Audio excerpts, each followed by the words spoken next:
Good, so that's a little bit what the system's about. Welcome this afternoon. Forgive me for not wearing a jacket, but this is like a summer's day in Scotland, so I'd overheat if I rubbed up too much. But I've still got some adapting to do. It's easy to talk about the mechanics, but why are we introducing an electronic system? So there are two main benefits. There's one for government, and then there's the on-farm benefits. And Nathan's going to talk about some of the on-farm benefits next. But I want to share with you some of my experience and some of the rationale for why we're introducing this. So for the first subject, everybody knows we need traceability to control emergency animal diseases, whether that's foot and mouth disease, which is probably the worst that we'll face, but a range of other diseases that could come into the state or Australia. Similarly for food safety, if there's a food safety incident, contamination of food, we need to be able to trace back to the farm of origin to actually manage that risk. And we've had some examples here in Australia of organochlorines and PFAS, some of the contaminants around some of the fire sites where we've had to trace animals.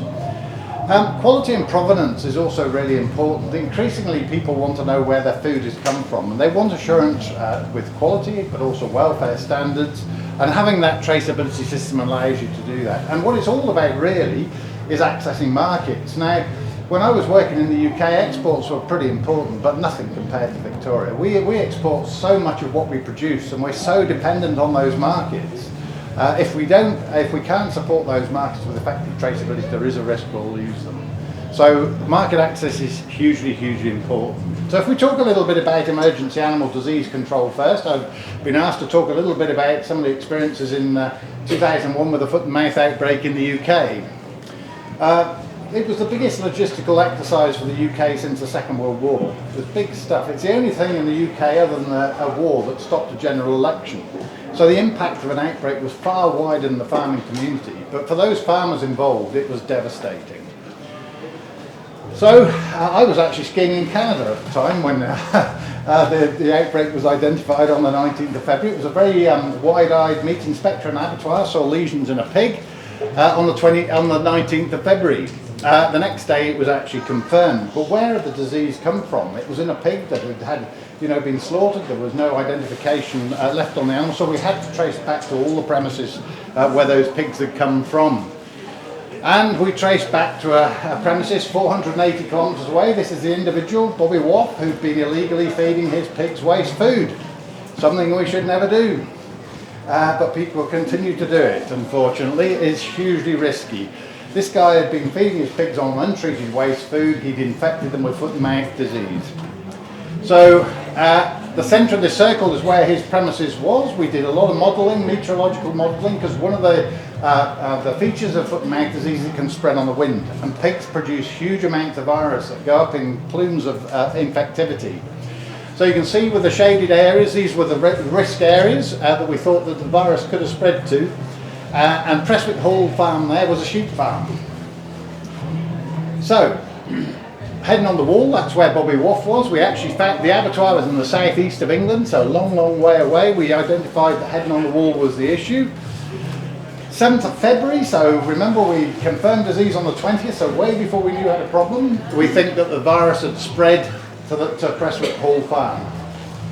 Unfortunately, on the 12th of February, the farmer sent 16 sheep, just 16 sheep to market.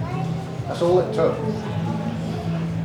And then from that market, the sheep went from Hexham to Longton Market on the 15th of February. Now Longton Market is on the border with Scotland and England. At that time of year is the centre for all the movements of sheep off the hills down to the lowlands of England.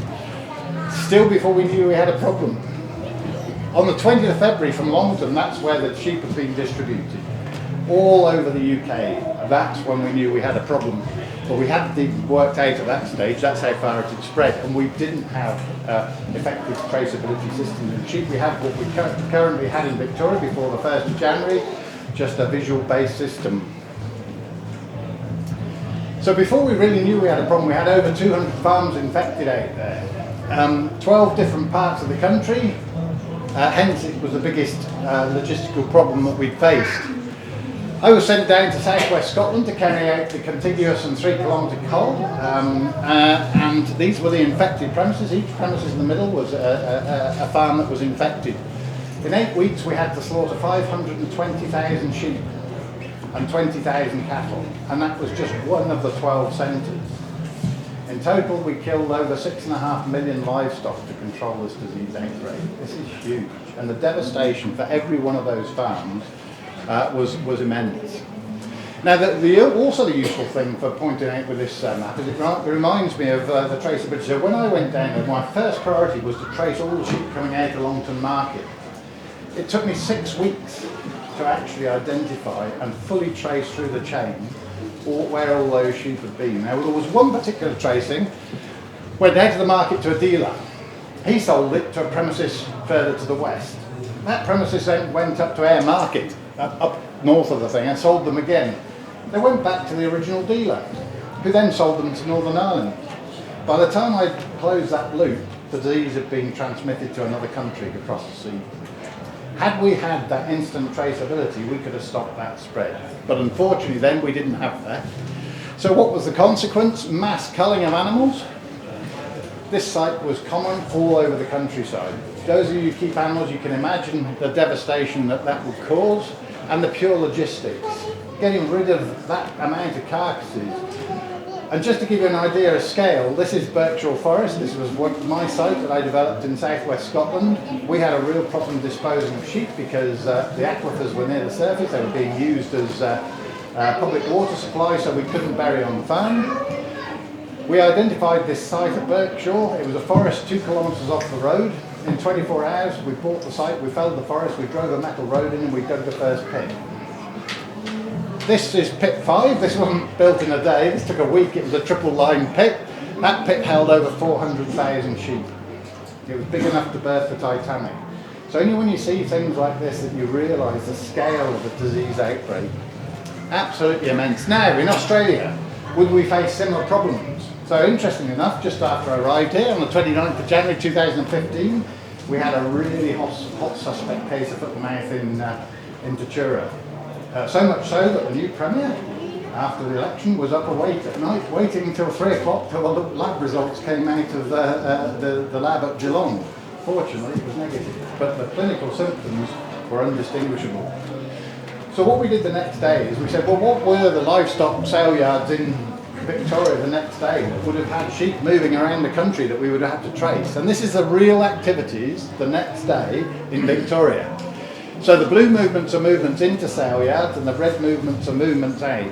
And this just illustrates how the events in the UK could be replicated in Victoria very, very easily if we got disease in one of those sale yards. So, are we prepared here in Victoria? And don't kid yourself that we're at real risk of this disease. We have had it before. Now it was 1872 and it was in Victoria at Werribee, but the risk is increasing all the time, joking apart, because with international trade, the increasing globalisation of trade, we're bringing products and meats into the country that could be potentially infected. We're bringing machinery, people are moving around the world, going to parts of the world where disease is common, and you can bring it in on your feet, on your clothing, and spread it to the farm if you don't take precautions before. So if we had a similar problem in Victoria, with the management systems we have here, sheep are far more intensively farmed in the UK. Here they're left out in a paddock. If your sheep got infected out in the paddock and there's very little clinical symptoms to see, how would you pick it up? You probably wouldn't, the reality is, and it wouldn't be your fault. In cattle you'd see it very easily, but not in sheep. So, would we detect it early? Well, I don't know. Do we really understand how we trade sheep currently? It was interesting, after I arrived in Victoria, I asked people, do we have market to market or sale yard to sale yard movements? And some people said, no, it never happens, and other people said, yeah, it happens all the time. We've actually done some analysis so that we know there are sale yard to sale yard movements, and they are hugely risky. But we need to understand how animals move around the state so that we can actually be prepared to respond to any event. And electronic tagging allows us to do that very, very quickly. The current system is poor, and I'll explain why the current system is poor later. We've got some good evidence to show that. And really importantly, because cattle have moved to the electronic system, they cannot get the full benefits of their investment, because unless we've got electronic tagging of sheep as well, we can't trace the animals. We can't just trace the cattle or just the sheep. We have to trace all the susceptible animals to be able to be assured that we can control that outbreak. Now in Australia it's already agreed that they'll do what the UK did. If we get an outbreak of disease, we'll put in a complete national standstill of sheep and cattle and bring the whole country to a stop. That's irrespective of whether it's in Northern Territory, Victoria, Tasmania. There'll be a total movement standstill. And that'll give us some space to pause and draw breath and work out where all the risk has occurred. But we do need a traceability system to do that. And it'll cause you guys huge logistical problems in terms of management of stock if you can't sell your animals or move animals in a normal way. And importantly too, all international markets will instantly close. They will not reopen until they think it's safe. It took us 7 years in the UK to get back into China. Now, China wasn't a big market, it's much more important for Australia, it will be quicker, but I'm just saying that to illustrate, it'll be years before we get back into some markets. And we are so dependent. And, you know, the economic impact on farming is immense, but also the wider rural economy, it's not just farming. Many people don't know that the economic impact on the tourism industry in the UK was actually greater than the economic impact on farming. So this isn't just about farmers, it's about the whole of rural communities. So, could we undertake tracing of sheep in an emergency? It's the most important thing we do. Firstly, we've got to diagnose a disease, we've got to know it's there, but after that we've got to know where has it potentially come from and where has it potentially gone to, so that we can control those premises too. And in 2014 we did a tag correlation study in abattoirs. We looked at large numbers of sheep under the old system, and it basically showed that 44% of the consignments had ear tags with pics on them that weren't recorded on the NVDs. We had 41% had pics on the NVDs that weren't in the sheep, and we also had another 15% of consignments had incorrect transcriptions. So once you rely on a visible system, inevitably people are going to make mistakes. I mean, I'm not going to ask any of you to put your hands up, but ask yourself as farmers, with a visual system, when you're selling sheep, did you go through and read every tag of every animal that goes onto a truck? I bet you didn't. And why should you? It takes a huge amount of time, but with an electronic system that can be done. So, you know, lack of traceability from a disease perspective, that's my first point, is absolutely a major risk to us here in Australia if we've got a problem. And this is a long-standing problem. This has been discussed for 10 years. You know, 2 years ago there was a national document setting out where we were with the current system, and it looked at the different options, and it said the current system is just an option to keep. If we're going to keep a mob-based system, then we would have to have much more inspection and prosecute more farmers, prosecute more agents, prosecute more transporters because they weren't doing the job. It's going to cost us 11 billion at least per annum. And then we had two other options associated with electronic tagging, and Victoria has chosen the third. Interesting enough, that report suggested that in Victoria it was the most cost-effective way of producing traceability was electronic tagging. Talked about public health and food safety. People are increasingly interested in food, and of course get very concerned when there are issues that affect the safety of food. And residue issues are common. We know that here in Australia we had problems with organic chlorines. Recently we had a problem in Singapore where post-import they were testing pig livers that originate in Australia, and they found coumatetraline, which is a rat bait. We had to then trace back through the system to provide the assurance that there wasn't a problem throughout the industry. And lead poisoning, many of you will be aware of lead poisoning in cattle. So being able to rapidly identify and accurately identify where the material has come from allows you to control that part of the market without causing a widespread food safety scare.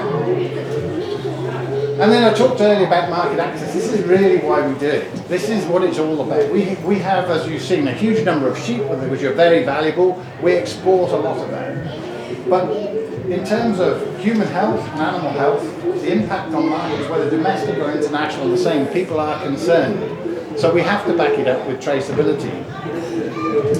And just looking at exports, if you look, this is just the volume of export over the last few years in bread and the price of sheep, you can see there's a direct correlation between what we export and the price of sheep. We've all enjoyed really good sheep prices recently. Why? Because the export market's buying. I spoke to Coles just after I arrived and spoke to some guys who are over from the UK who were running their marketing. And I was saying, can you not put pressure on in terms of voluntary electronic identification as the supermarkets in the UK would? And I said, no, it's a completely different situation in Australia. If we don't buy the lamb here, it'll just be bought by the export market. Now in the UK, if the supermarkets don't buy lamb, there's no market for the farmers. But it's a completely different environment. But the export market is so important. So just imagine if we shut off half of your customers for your sheep, what's going to happen to your price? It's just going to go through the roof, and through the floor, sorry. And it's not going to be for a month, it's going to be for years. So I talked about Kumatetralol in Singapore, but also recently we had the issue of bovine Meniere's disease in cattle in Japan, exported heifers. Victoria exported heifers to Japan. We tested them before they went. They tested them post-export and found that they got bovine Meniere's disease. That ended up in a trade ban. The Japanese closed the market, not for Victorian cattle, for all Australian cattle. So not only are we dependent on what we do in Victoria, we're dependent on what happens in other states. Now we've got that market back open again, but it took a lot of work. Our cattle traceability system was instrumental in opening that market up again, because we were able to demonstrate within an hour, we were able to trace the 300 animals back to 400 odd properties that they've been on a lifetime, and actually demonstrate that we could do that. Now we couldn't do that in sheep. The other thing is recently what's happened, the OIE is like the World Animal Health Organization, like the World Health Organization. It undertook an assessment of Australia recently. We did really well. But one of the things they flagged up is our traceability systems in sheep are poor. So international people are looking at us. They said the cattle are great, sheep not so good. Victoria, we're going to be able to get a really big tick of that in the future. So just to finish off, because you've been very patient and I'm getting very warm, traceability systems are beneficial for all livestock farmers. Don't kid yourself. If you're not exporting lamb, you're still getting the benefits of good export markets in the prices that you realise. And without effective traceability, you're not going to underpin confidence in your products. And other countries are moving ahead. If we don't keep pace with them, we will lose market share. I've already heard from one major producer that they've had 2 inquiries from the States for lamb saying, once we get this traceability system in place, we want to buy more of your lamb. This is a real market asset. And as I've said already, those people who produce cattle will not get the benefits of their investment unless we do the same in sheep. And lastly, from my perspective, I'm in the firing line. If we get a disease outbreak, I cannot manage this outbreak for the benefit of industry if we do not have effective traceability. So with that sobering thought, I'll hand over to Nathan to tell you the economic benefits on farm that you can achieve from this system. Thanks, Charles.